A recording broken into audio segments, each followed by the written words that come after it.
यानी कोई भी आरसीसी की संरचना विभिन्न प्रकार के उससे मिलकर के बनती है, जैसे बीम, स्लैब, कॉलम और फुटिंग्स।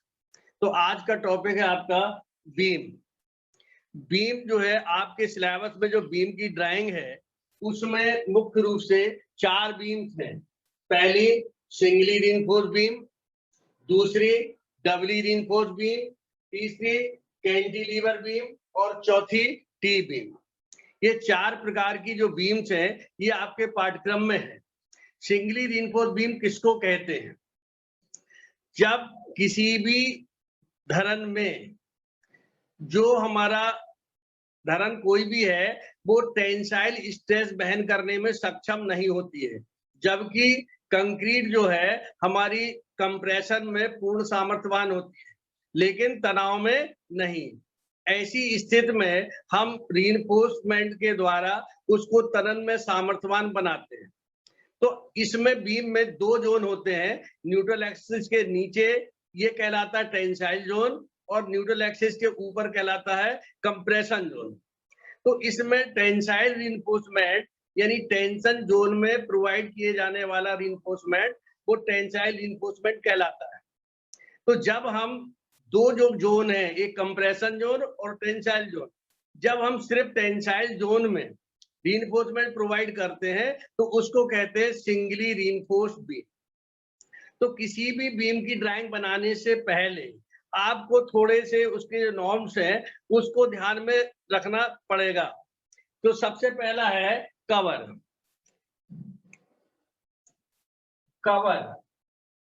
कवर में 2 प्रकार के कवर होते हैं, एक होता है क्लियर कवर और दूसरा होता है इफेक्टिव कवर। तो कोई भी बीम जिसका एक अनुप्रस्थ काट हमने ये बनाया है, इसमें ये रीइंफोर्समेंट डाला गया है, तो बीम का ये कहलाता है ऊपरी सतह और ये कहलाती है निचली सतह। रीइंफोर्समेंट की निचली सतह से धरन के निचले किनारे तक की ये दूरी ये कहलाती क्लियर कवर। क्लियर कवर जो IS कोड 456/2000 है उसके अनुसार बीम में क्लियर कवर जो है ये 25 mm या डाया ऑफ मेन बार, इन दोनों में जो अधिक वैल्यू जिसकी भी हो उसका हम क्लियर कवर के रूप में इस्तेमाल करते हैं। इसके बाद आता है इफेक्टिव कवर, यानी धरन की तली से रीइंफोर्समेंट के सेंटर तक की जो दूरी है ये कहलाती है इफेक्टिव कवर। तो देखिए क्लियर कवर में अगर हम हाफ डाया और बार जोड़ दें तो ये इफेक्टिव कवर हमको प्राप्त हो जाता है। ठीक है। अब इसके बाद में आता है साइड कवर। साइड कवर यानी जब बीम को आलंब पर सपोर्ट देते हैं इस तरीके से, तो इसमें जो रीइंफोर्समेंट है इसके बाहरी सिरे को टच नहीं कराते हैं, किस तरीके से डालते हैं। तो ये जो हमारा हुक बना है इससे धरन के सिरे तक की दूरी ये साइड कवर कहलाती है, ये 40 mm रखा जाता है।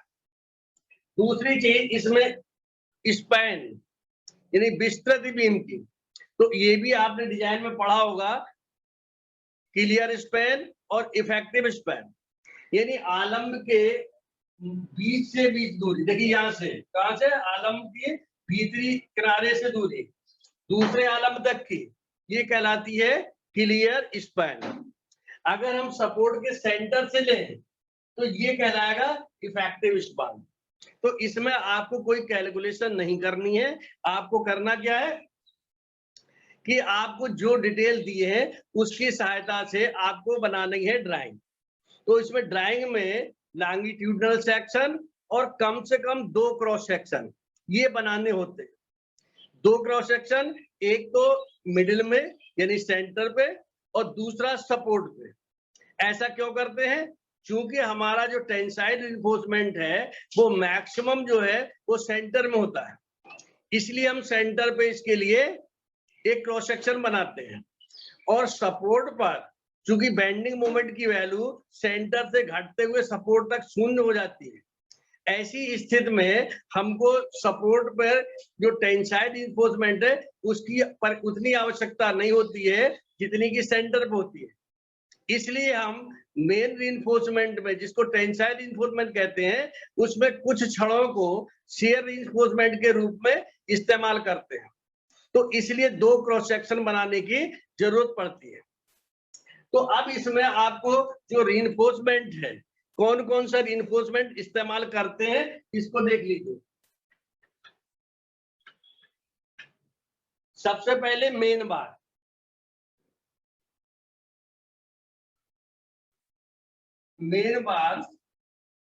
इसके अलावा एंकर बार, बेंटअप बार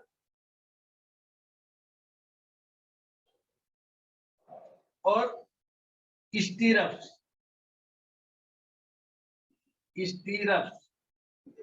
ये रिइंफोर्समेंट के रूप में इस्तेमाल करते हैं। तो इसमें जो है सबसे पहली चीज कि रिइंफोर्समेंट का डाया हम कितने mm से स्टार्ट करते हैं और कितने mm तक लेते हैं। तो रिइंफोर्समेंट के रूप में 6 mm से 50 mm तक व्यास की ये छड़ें इस्तेमाल होती है। एंकर बार में हम 6 mm से 12 mm तक इस्तेमाल करते हैं और मेन बार में 8 mm से 50 mm तक।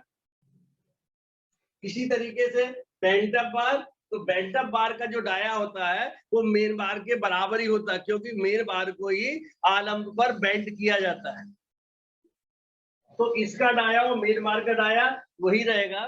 दूसरा स्टीरअप, तो ये 6 mm टू 12 mm। तो इसमें आप लोगों ने डिजाइन में पढ़ा होगा 2 लैग वर्टिकल स्टीरअप्स इस्तेमाल करते हैं, 2 टांगों वाले उदग्र छल्ले इस्तेमाल करते हैं। अब इसके अंतराल के बारे में जानकारी होना चाहिए। तो 2 छल्लों का अंतराल ये कहलाता है centre to centre distance.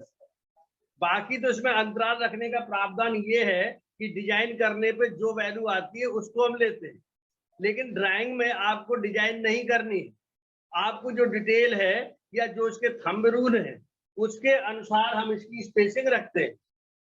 Thumb rule क्या है कि 2 छल्लों का अधिकतम अंतराल 0.75 डी।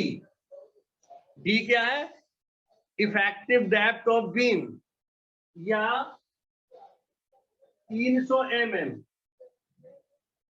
इन दोनों में जो वैल्यू कम होगी उससे ज्यादा हम स्टीरअप्स के बीच में अंतराल नहीं रखते हैं। तो ये इसकी बेसिक चीज है। अब आपको हम एक क्वेश्चन के माध्यम से सिंगली रीइंफोर्स्ड बीम का क्रॉस सेक्शन और एल सेक्शन बनवाने का प्रयास करते हैं। क्वेश्चन सुन लीजिए।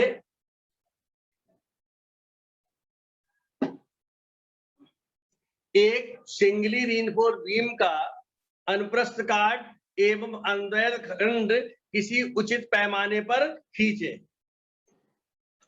क्या करना है? सिंगली रीइंफोर्स्ड का एल सेक्शन और क्रॉस सेक्शन जो आपको स्केल सुटेबल लगे उस पर आपको खींचना है, जिसकी कौन सी लेंथ? शुद्ध पार्ट यानी क्लियर स्पैन, इसका मान लीजिए capital L equal to 5 metre, यानी बीम का जो शुद्ध पार्ट है वो 6 मीटर है। और जो सपोर्ट है, सपोर्ट की चौड़ाई दे रखी है 30 सेंटीमीटर। तो जो सपोर्ट है, support with equal to 30 centimetre.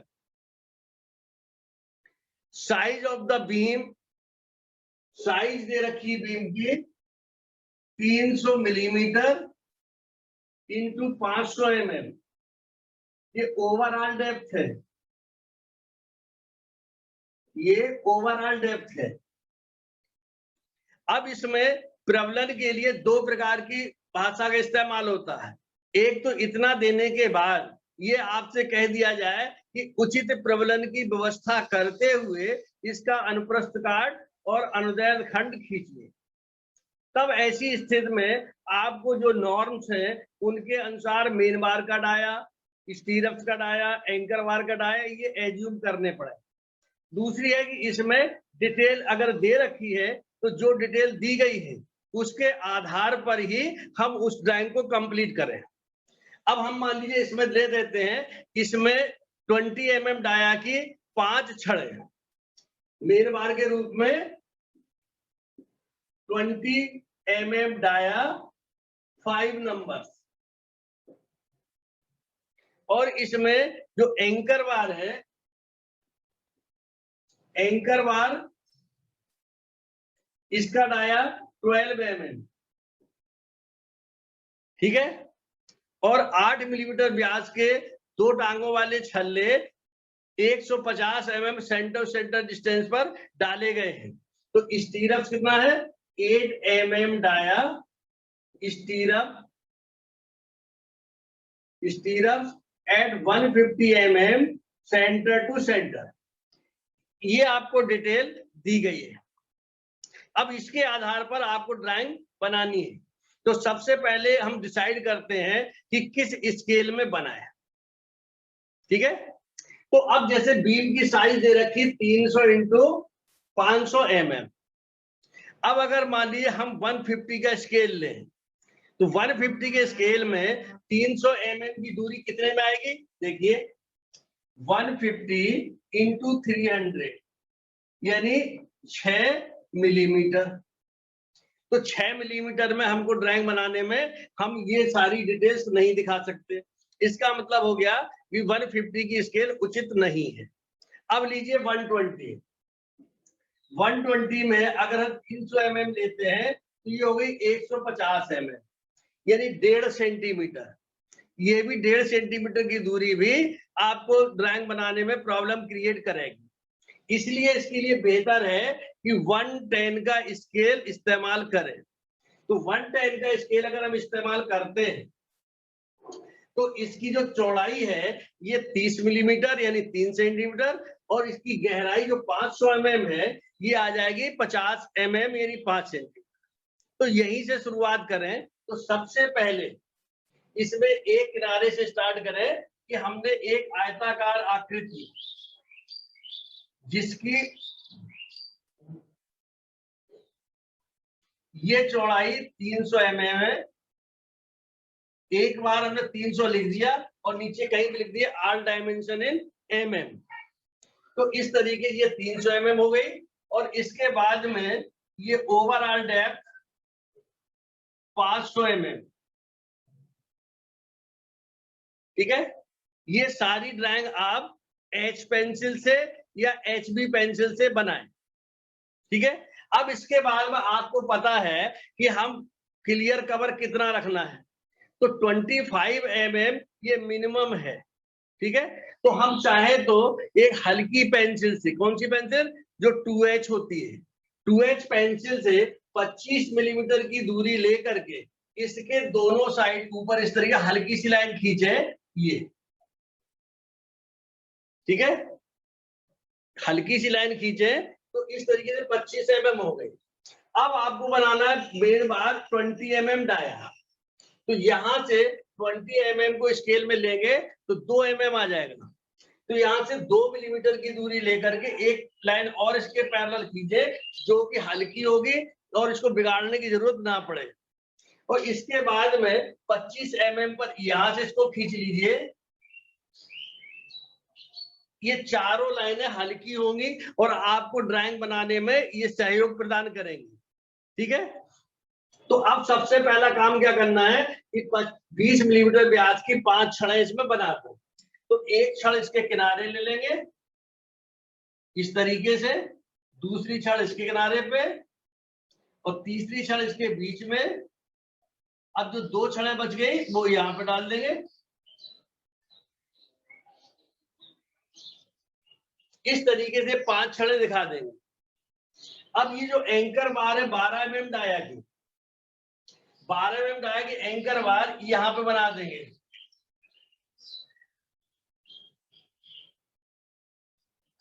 और जो ये लाइन हमने खींची थी ये लाइन हमारी ये वर्टिकल स्टीरअप के लिए इसको डार्क कर दें। तो अब ये लाइन हमारी डार्क हो गई और किसके लिए? वर्टिकल स्टीरअप के लिए।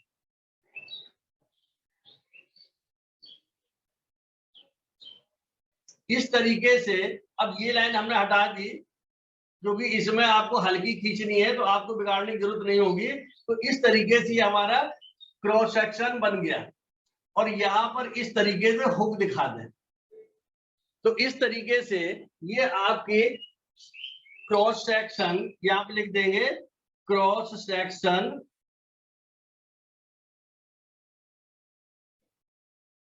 एट कहां पे? सेंटर पे। तो सेंटर पे क्रॉस सेक्शन बन गया। ठीक है, अब आप इसमें कुछ जो डिटेल है ये भी दर्शा दें।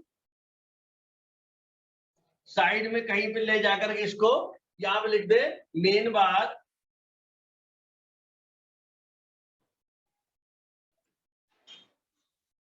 20 mm डाया 5 नंबर। ठीक है, तो इस तरीके से ये आपका कंप्लीट हो गया। ठीक है, अब देखिए एक बार की कहीं पे भी नाम लिखें, चाहे क्रॉस सेक्शन में लिखें और चाहे हम एल सेक्शन में लिखें, एक जगह इसकी डायमेंशन जरूर आना चाहिए। अब इसके बाद में जो ये बनाया गया है क्रॉस सेक्शन, इससे पैरेलल लाइन खींचे। तो पैरेलल लाइन जब खींचेंगे ये भी हल्की लाइन होगी बिल्कुल। इस तरीके से पैरेलल लाइन खींच लें। अब यहां से हमने बनाना शुरू किया, ये हमारी यहां से बीम स्टार्ट है। आलम की चौड़ाई 30 सेंटीमीटर है। तो 30 सेंटीमीटर ये अब आपको डिसाइड करना है, बेयरिंग पूरी 30 सेंटीमीटर देते हैं या दीवार के सेंटर से लेते हैं। तो जितना भी आपको लेना है, जैसे मान लीजिए हमने 20 सेंटीमीटर बेयरिंग दे दी, ये हमने 20 सेंटीमीटर ले ली। तो इस तरीके से ये हमारा सपोर्ट हो गया और इसको हमने लिख दिया 30 सेंटीमीटर। बाकी ये जो है इसको यहां से मिला दिया, ये हमारा ब्रिक वर्क है। इसी तरीके से इस तरफ सपोर्ट बना दें।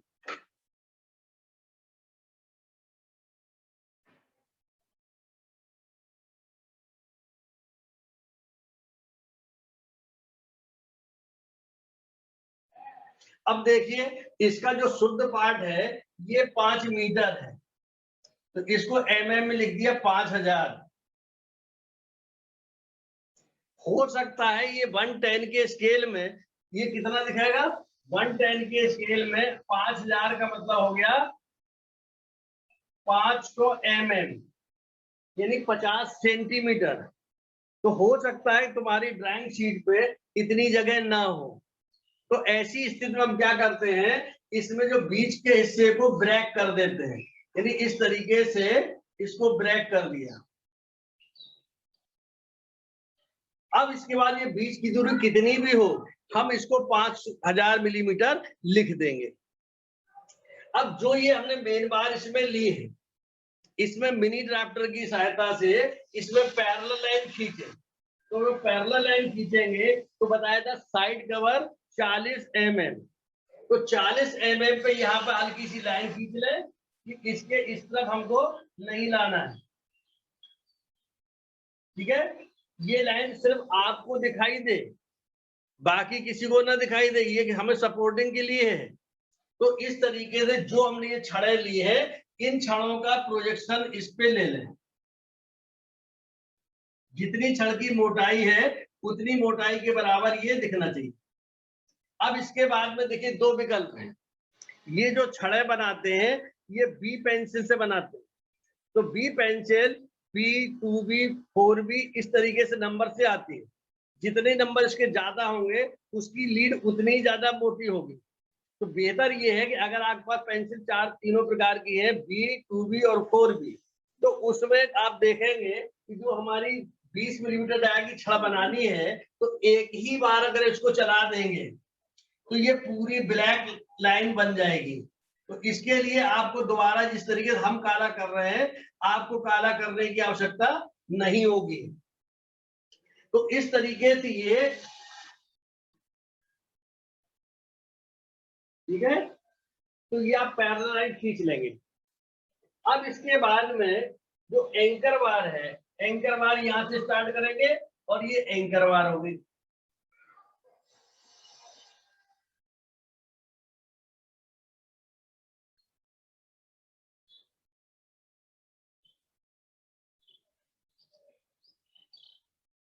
तो इस तरीके से आपको ये भी ब्लैक कर देनी है, ठीक है।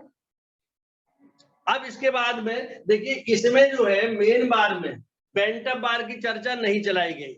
अगर क्वेश्चन में नहीं चलाई गई है तो कोई बात नहीं है, अगर नहीं है तो इसी में लिख देंगे कि 2 bars are bent up at L/7 distance from support. क्योंकि आपको डिजाइन में पढ़ाया गया होगा कि हम 50% तक मुख्य छड़ों को आलम्ब से L/7 की दूरी पर बेंड कर सकते हैं। तो अगर ऐसे आपने पढ़ा है तो L/7 की दूरी पर 5 का 50% हुआ 2.5। तो हम इसमें 2.5 ना लेकर के 2 छड़ों को मोड़ सकते हैं। 2 छड़ों को जब बेंड करेंगे तो क्या होगा, कहां पे करेंगे, आलम्ब से L/7 दूरी पे। तो देखिए ये हमारा, अब हमने ये लाइन हटा दी, ये जो हमारा सपोर्ट है यहां से हम L/7 दूरी ले लें इसके किनारे, ये L/7। L कौन सी लेंगे, इफेक्टिव लेंथ। अब ये 5000 mm है और इफेक्टिव लेंथ निकालने के लिए हम क्या करते हैं, आपने उसमें पढ़ा होगा centre to centre distance of support या शुद्ध पार्ट प्लस इफेक्टिव डेप्थ, ठीक है। तो इसमें आप सेंटर टू सेंटर डिस्टेंस लेके चले तो आप देखिए ये हमारी हो जाएगी टोटल, एक सेंटर हो गया सिर्फ 300 mm, तो ये हमारी हो गई सेंटर इफेक्टिव स्पान 5.3 मीटर। तो इस तरीके से L/7 उसको करेंगे, जो भी वैल्यू है वहां से हम 45 डिग्री पर बेंट अप बार बना दें। ये जो है ये बेंट अप बार हो जाएगी इस तरीके से। अब देखिए एंकर बार है 12 मिलीमीटर डाया की, और जो मेन बार है जिसको कि हमने यहाँ बेंट किया ये 20 mm। तो इसमें आपको ध्यान ये रखना है, इसका जो लेवल है बेंट अप बार का, ये इसके लेवल के बराबर रखते हैं। अब यहाँ से सपोर्ट तक ये छड़ जो हमारी ये 20 mm की होगी, तो इसलिए ये दिखाई देगी, और जो हमारी बेंट अप बार है ये इसमें मर्ज हो जाएगी। तो इस तरीके से जैसा इधर बनाया है वैसा ही सेम इस तरह बनाते हैं।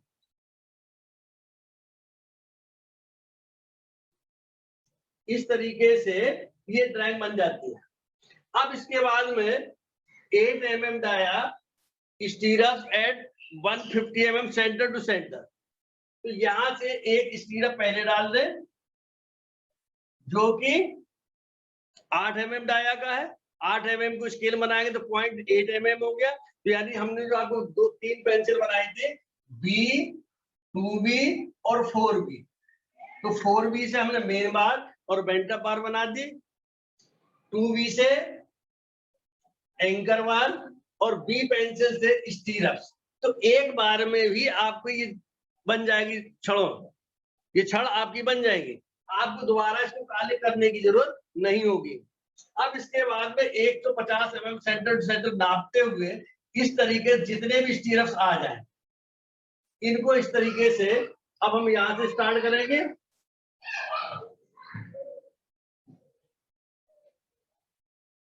तो इस तरीके से ये आपका लॉन्गिट्यूडनल सेक्शन बन जाता है, लॉन्गिट्यूडनल सेक्शन।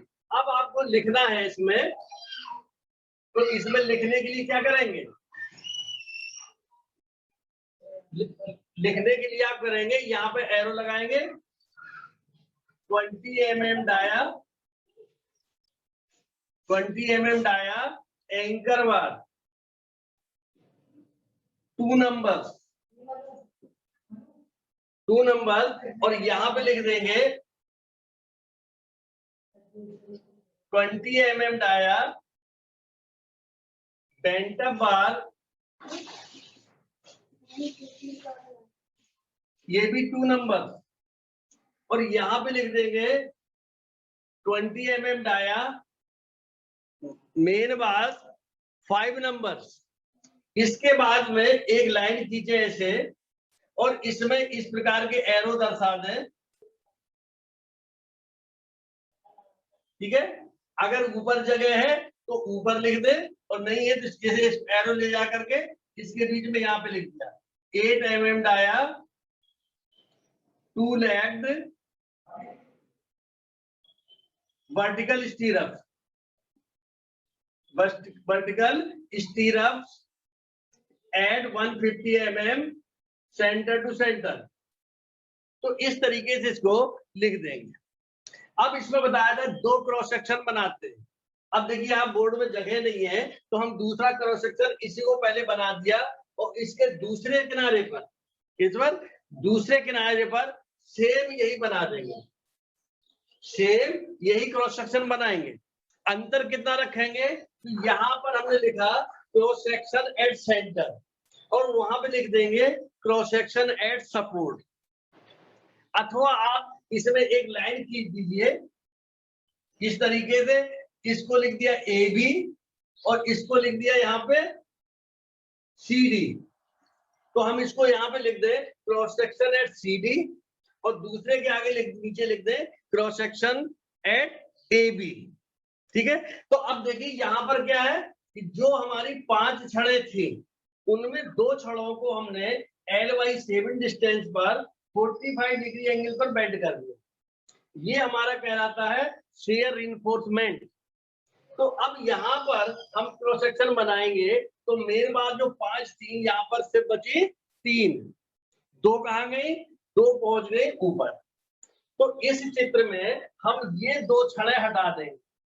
जब उस जगह पे बनाएंगे तो ये 2 छड़ें हम यहाँ पर हटा देंगे, और ठीक इसके ऊपर यहाँ पर ये दोनों छड़ों को हम दिखाएंगे।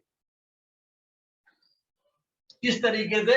ये चित्र बनाएंगे इसके राइट साइड में, और उसके नीचे लिख देंगे क्रॉस सेक्शन एट सपोर्ट या क्रॉस सेक्शन एट AB। तो इस तरीके से ये आपका सिंगली रीइंफोर्स्ड बीम का क्रॉस सेक्शन बन जाएगा। क्लियर है? अब इसके बाद में दूसरी बीम आती है आपकी डबली रीइंफोर्स्ड बीम। तो डबली रीइंफोर्स्ड बीम कहते कैसे?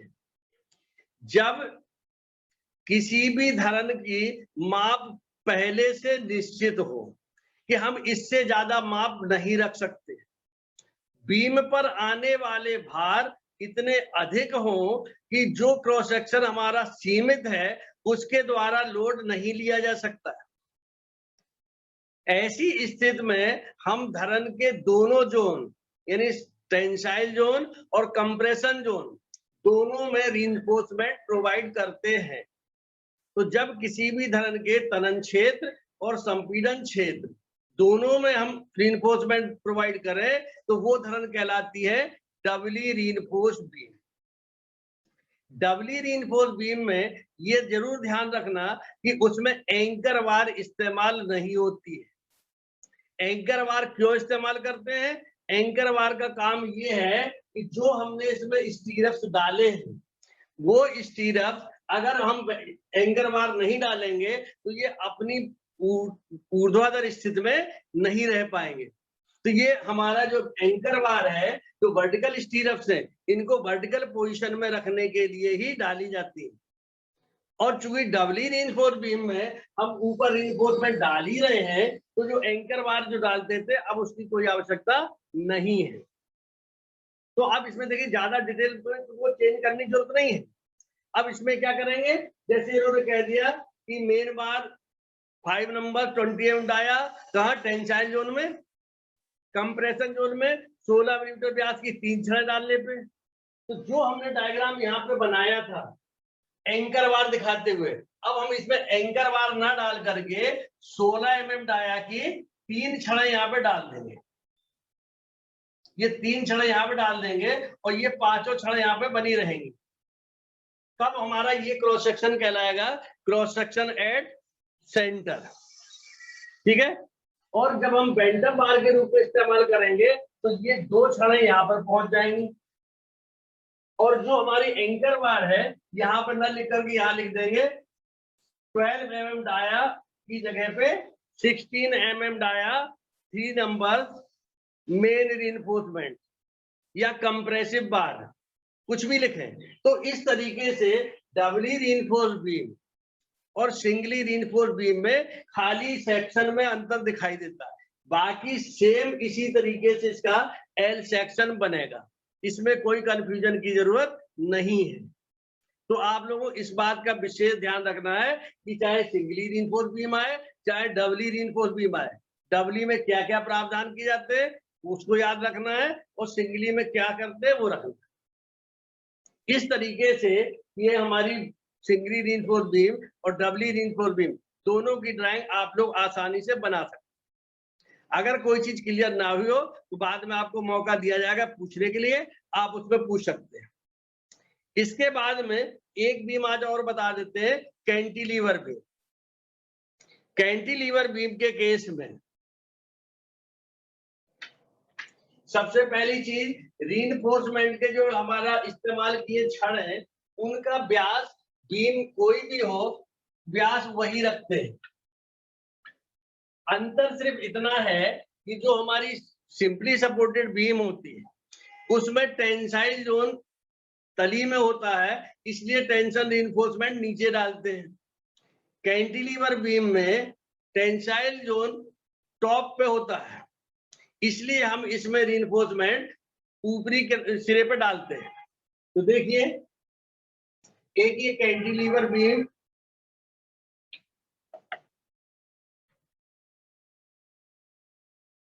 तुमने स्ट्रक्चरल मैकेनिक्स से पढ़ा होगा कि अगर हम ये कैंटिलीवर बीम मान लें तो लोड आने के पश्चात इसमें बेंडिंग किस डायरेक्शन में होती है, तो ये हिस्से जो है ऊपर, इसमें जो हमारा तनाव प्रतिबल उत्पन्न होते हैं, इसलिए हम ऊपरी लेयर में इसमें टेंसाइल रीइंफोर्समेंट डालते हैं।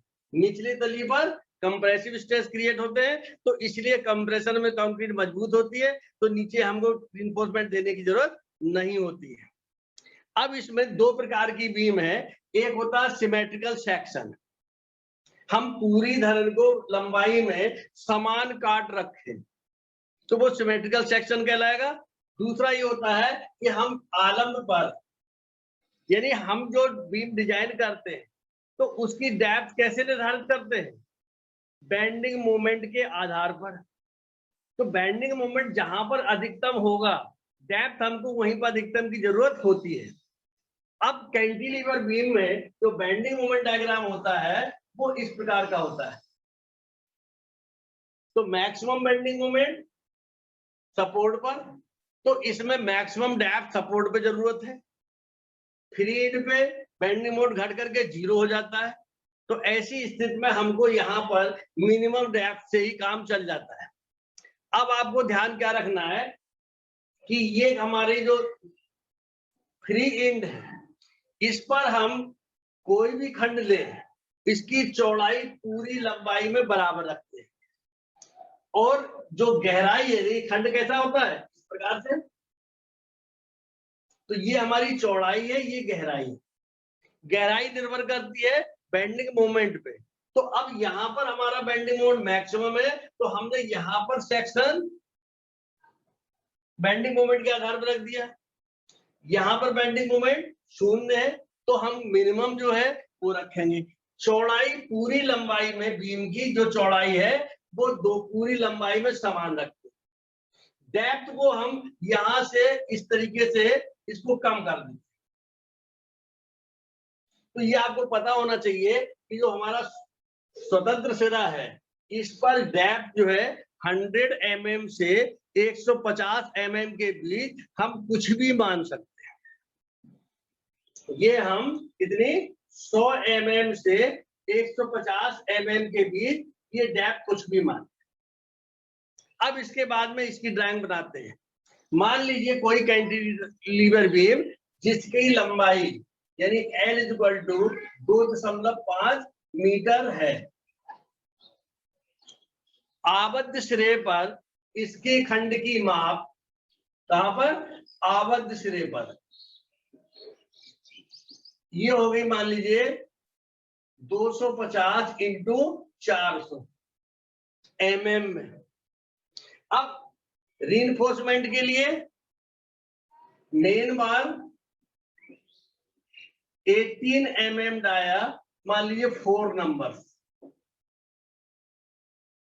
ठीक है। एंकर बार वही 12 mm डाया या 10 mm डाया की 2, स्टीरप 8 mm डाया के अंतराल अपनी सुविधा से रखिए, मान लीजिए 200 mm सेंटर टू सेंटर। तो मेन हमारा कहने का मतलब ये है कि अब ड्राइंग आपको कैसे बनानी है। तो सबसे पहले आप इसके जो डिटेल ये दे रखी है, मान लीजिए माना कि स्वतंत्र सिरे पर खंड की माप, ये आपको एज्यूम करना है।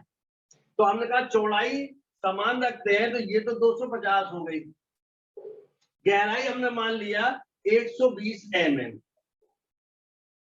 तो इस तरीके से स्वतंत्र सिरे पर इसकी माप हो गई 250 इंटू 120। तो अब हम इसका जो एल सेक्शन है इस तरीके से बना दें,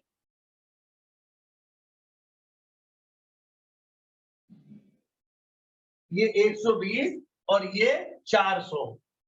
इसके बाद में जितना हिस्सा सपोर्ट पर होगा उतना हिस्सा हम बराबर गहराई का रखते हैं। इसके बाद में यहां से ये गहराई टेपर्ड हो जाती है, ये ठीक है। तो अब हमने ये सपोर्ट इसका इस तरीके से बना दिया। तो इसमें जो हमारी मेन बार है 18 mm डाया की 4, तो यहां से शुरुआत करते हैं इस तरीके से, ठीक है। तो 18 mm को स्केल में लेके चलेंगे, 1.8 mm आएगी। तो इस तरीके से हमने इसको ब्लैक कर दिया, और ये छड़ घूम करके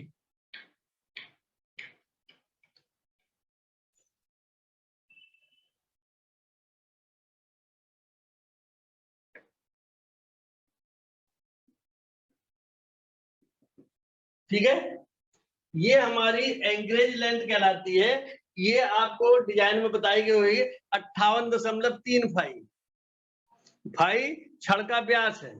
अब इसके बाद जो एंकर बार है, एंकर बार तली में डालते हैं। तो यहाँ पर एंकर बार इस तरीके से डालेंगे, और इसका व्यास जो भी आपने 10 mm 12 mm माना हो ये ले लेंगे। और यहाँ से ये क्योंकि इसके साथ में इसकी थिकनेस मर्ज होगी, दिखेगी नहीं, तो आप यहाँ पर इसको ला करके बीच में इसमें इस तरीके से हुक दिखा दें, तो इससे आपको पता रहेगा ये छड़ हमारी एंकर बार है। अब इसके बाद में इसमें बेंटा बार इस्तेमाल नहीं होती है, ठीक है। तो इसमें अब क्या करना है, जो हमारे स्टीरप से 8 mm dia 200 mm centre to centre, तो इस तरीके से इसमें स्टीरप प्रोवाइड कर दें 200 mm सेंटर टू सेंटर दूरी पर।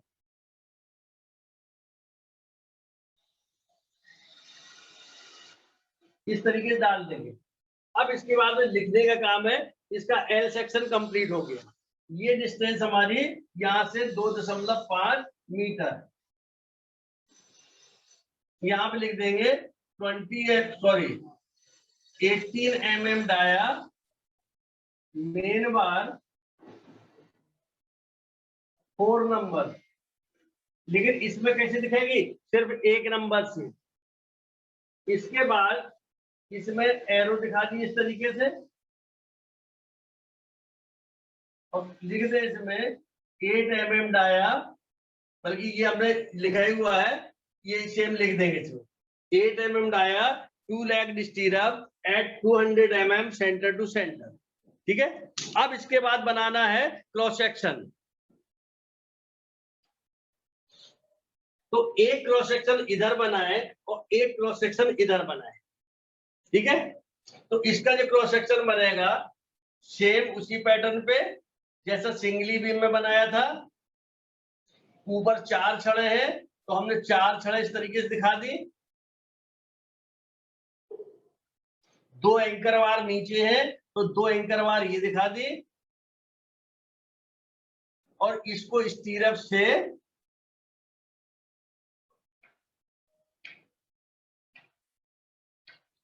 स्टीरअप में हुक दिखा दें। जो डायमेंशन इसकी है 250 mm, 400 mm, ये लिख करके इनमें एरो लिख करके लिख सकते हो। 20 mm 18 mm डाया की 4 छड़ है, 2 एंकर वार है, तो इस तरीके से को लिख सकते।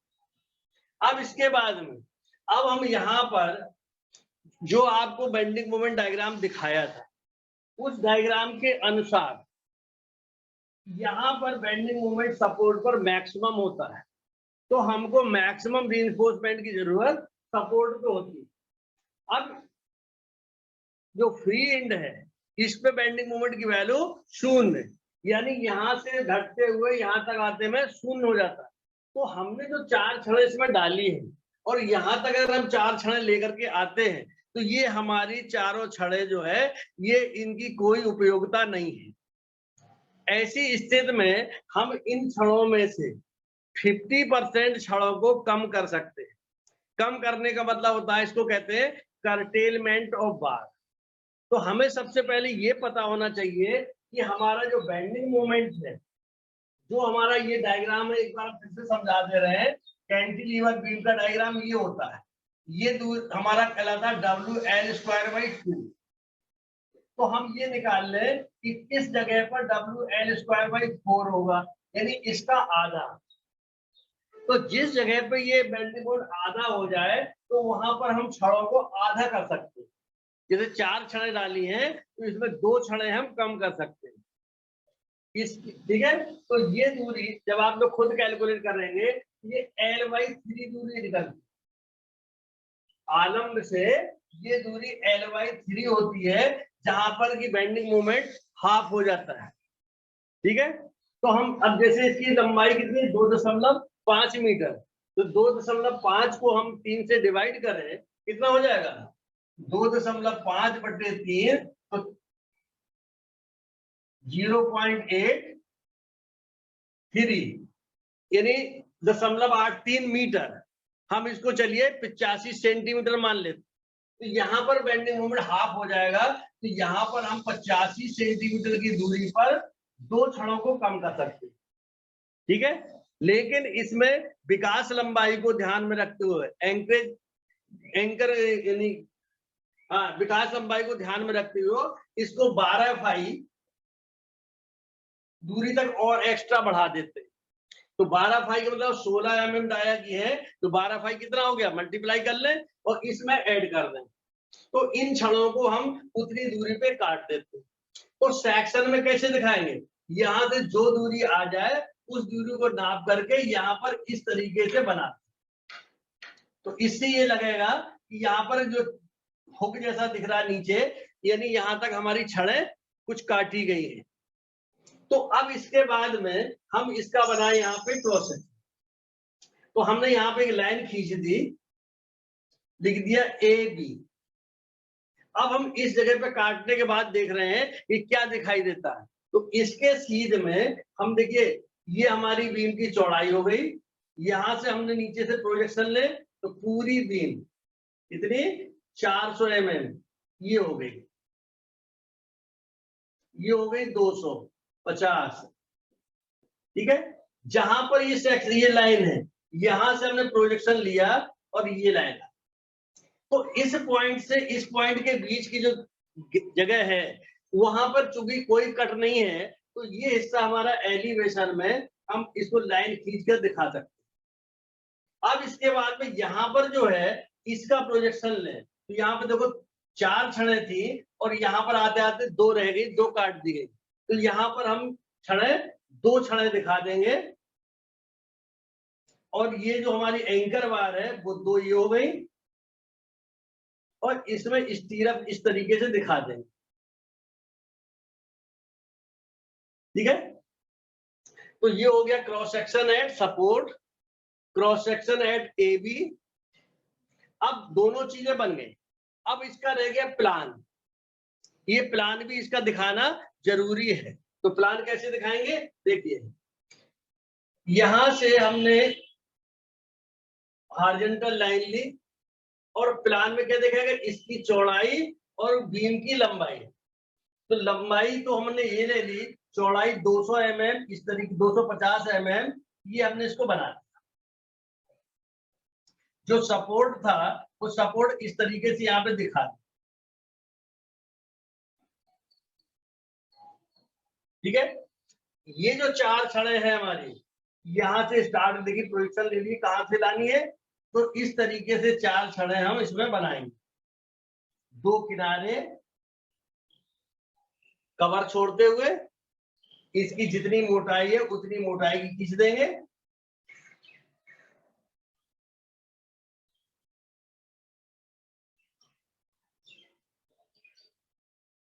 अब ये निर्भर करता है आपके पेंसिल वर्क पे कि आप कितना साफ सुथरा पेंसिल वर्क रखते हैं। ये जो हमारा कटने का है, यहां से हम प्रोजेक्शन लेंगे कि यहां तक तो हमारी चारों आई है, तो यहां से जितनी गैप बची है उसमें आप दो छड़ें और इस तरीके से डालना है।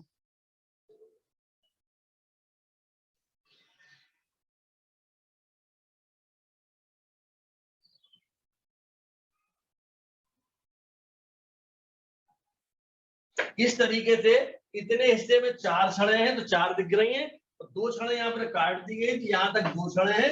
अब बाकी जो स्टीरअप है इनके प्रोजेक्शन लेकर के स्टीरअप इसी तरीके से दिखा दी, जो स्टीरअप जहां पे लगा है वहीं इसके प्रोजेक्शन ले लीजिए।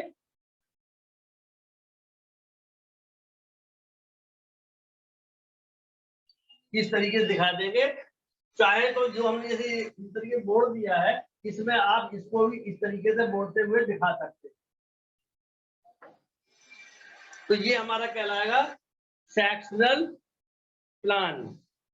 ये सेक्शनल एलिवेशन, क्रॉस सेक्शन। तो इस तरीके से ये हमारे जो दो हैं, तो आज आपकी 3 बीम हो गई, singly reinforced beam, doubly reinforced beam और कैंटिलीवर बीम। उम्मीद है कि अब बाकी प्रैक्टिस आपको करनी है। जितनी आप प्रैक्टिस करेंगे उतने ही आपकी ड्राइंग में सुधार आएगा। इंपॉर्टेंट चीज, ड्राइंग में कोई भी शब्द स्मॉल लेटर में ना लिखें, यानी जो हमने लेटर्स लिखे हैं ये आपको सब कैपिटल लेटर में लिखना है।